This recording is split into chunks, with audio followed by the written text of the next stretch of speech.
Hey y'all, did you know that 60% of millennials, according to an article by CNBC in 2019, don't have $1,000 to their name that they could get if they needed it for emergencies? That sucks. Like, why? How do you not have $1,000? Well, you could go down the list and say that jobs suck and wages aren't being done the way that wages are supposed to be done. They've been stagnant while everything else has gotten more expensive, and you could play the victim card. But I think the biggest reason is that we just don't prioritize saving, or we don't know how to save, or necessarily what we need to do to save. So let's talk about your emergency fund, that $1,000 to much, much more that you should have set aside for emergency purposes. All right, whether you lose your job or you have a medical expense or something else, if you're an American. Now, if you have a functioning healthcare system, unlike America, then you really don't have to worry about some of these expenses. But in America, we say, pull yourself up by your bootstraps. We don't care about you. And that kind of sucks. Not gonna lie about that. That kind of sucks. We should fix that system. But while politicians are working on fixing that system, I wanna help you get ready for the emergencies that will happen in your life. So in this video, I'm gonna talk to you guys about the emergency fund, what it is, how much we need to put in it, where are we gonna put it, and when are we done building our emergency fund. Alright, now in the last video, in the intro to this whole series on financial management, I told you guys to get $500 to $1,000 set aside for emergencies. Now, if you've already done that in the last week before this video, awesome! If you're watching this for the first time and you're kind of binging them as we do, then you probably haven't set aside $500 to $1,000. But step one of getting your emergency fund fully set up is to get that $500 to $1,000. Now, once you have your $1,000, what do we do with it?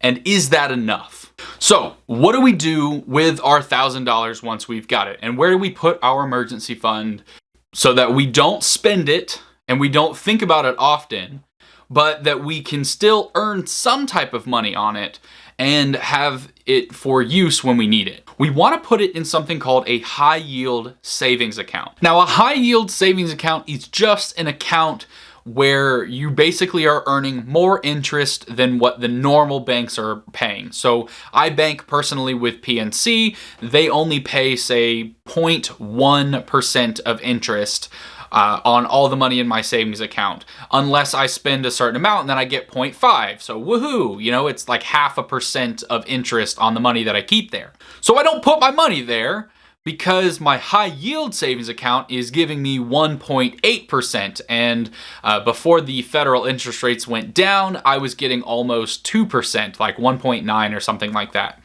Now, I'm not gonna tell you that you're always gonna earn 2%. That's dumb. Federal interest rates change, which causes banks to change their interest rates.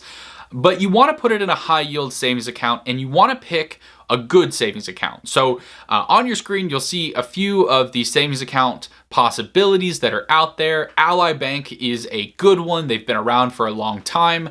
And you can pretty much go with any of these guys as long as you are willing to just say, hey, this is my emergency fund. I'm just gonna put money here. Now, the reason we want a high yield savings account is because it's generally not going to be where our normal bank account is. Plus, I don't want to consciously see my emergency fund whenever I log into my bank to check my bank statements, because I don't want to be tempted to spend that money. So we're going to put a high yield savings account somewhere where we don't necessarily have a checking account, so that we're not tempted to withdraw that money and spend it when it is not an emergency. Personally, I use Discover because it was easy for me. They have an online savings account that's high yield. I don't get the highest interest rate, but that's okay because for me, 1.7 or 1.8% interest overall is not terrible. And it's like 180% more than what I normally make on my savings account. So for me, that's good enough. This is just for emergency purposes. I'm not expecting to invest this money or anything like that. It's just literally sitting in an account waiting for me to have an emergency. So don't go chasing the highest interest rate, because what some people will do is they will say, okay, so right now Ally has the best interest rate. Well, in a month I'm going to check again, and then these guys will have the highest interest rate. And then you're moving your money around. But I don't want you to do that. I want you to be able to set up a system where you can just automate everything and you never have to worry about your finances again. Now, once you have chosen your high interest account and you've opened an account with them and you've moved your $1,000 emergency fund that you had with your normal bank checking and savings account and you've put it in your high yield account, what you need to do is set up automatic deposits. Now, there's a couple of reasons why, but the big one is that the longer money sits in your checking account, the more likely you are to feel like that money is yours and you can spend it however you want.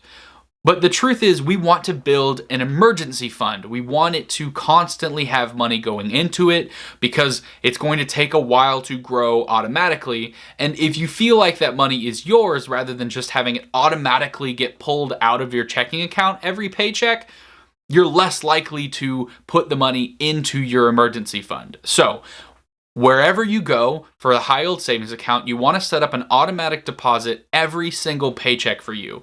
Now, I only do something like $70 a paycheck, and then my wife does like $50. So we put in almost $250 a month into our emergency fund because we are trying to build our emergency fund to be a fully stocked emergency fund, which will take time. And since it takes time, you don't want to have to be manually putting it in every paycheck. You just want it to automate. So go ahead, set up automatic deposits, choose your amount, and then go ahead and to put that in there every single paycheck.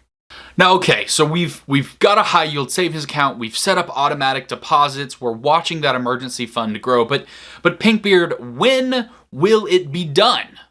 Well, honestly, your emergency fund probably will never be done growing. You should honestly put as much money into your emergency fund as possible. But the conventional wisdom is to have between 3 to 6 months of expenses in your emergency fund. So, 1 month might be $3,000 for you, or, might be $700 for you.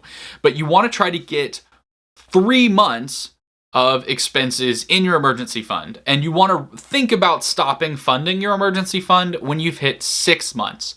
But I promise you, the more money that you have in your emergency fund, the more peace you will feel about any emergencies that come up. So don't stop your automatic deposits until you've hit 6 months of resources in your emergency fund. Once you've hit that 6 months, then if you really want to stop funding your emergency fund, you can go ahead. But I wouldn't recommend it because the more money that you have in there, the more peace you're going to feel, the more expenses that you can, handle for emergencies. So I wouldn't stop funding it. I would just set up automatic deposits and then just make sure you're always depositing that money. All right, so at this point in the video, we have talked about where you should put your emergency fund, how much you should have in your emergency fund, and when you can stop putting money into your emergency fund, even though you probably should just keep putting money in there. All right, and one final thing about your emergency fund is that your emergency fund is supposed to be fully stocked at all times. So you want to set up those automatic deposits to help get you to the fully stocked. But if you take money out of your emergency fund for an emergency, you want to do your best to put money back into your emergency fund as quickly as possible. So say your tire blows out on your car and you have to buy a new tire. Well, you take that money out of your emergency fund, no problem, because you've saved up for it, so you're ready. And then over the next couple of paychecks, you want to put more money into your emergency fund than you were originally doing, so that way you can help build your fund back up to that point, because you don't want to find yourself having emergency after emergency, because things generally come in threes, right? So you don't want to find yourself having 3 emergencies in a row and then not having any money to pay for it because your first and second one depleted your account and you never replenished that fund. All right, guys, so we have talked about how to fund our emergency fund through automatic deposits. We've talked about where to put it, which is a high yield savings account. And we talked about how much money you need in your emergency fund to be completely set with your emergency fund, which is 6 months. Now, if you found this helpful, do me a favor, Let me know in the comments below, give me a thumbs up on the video, subscribe to continue getting these videos as they're coming out, or just to get wiser and learn how to build a better life for yourself. But honestly, the most important thing you can do is share this information with others around you, because getting rich is easy, and I don't want people to be poor because of lack of knowledge. So please, if you found this helpful, share it with those you care about so that they can get rich too. I'm Sir Pinkbeard, thanks for watching, and I will see you in the next video.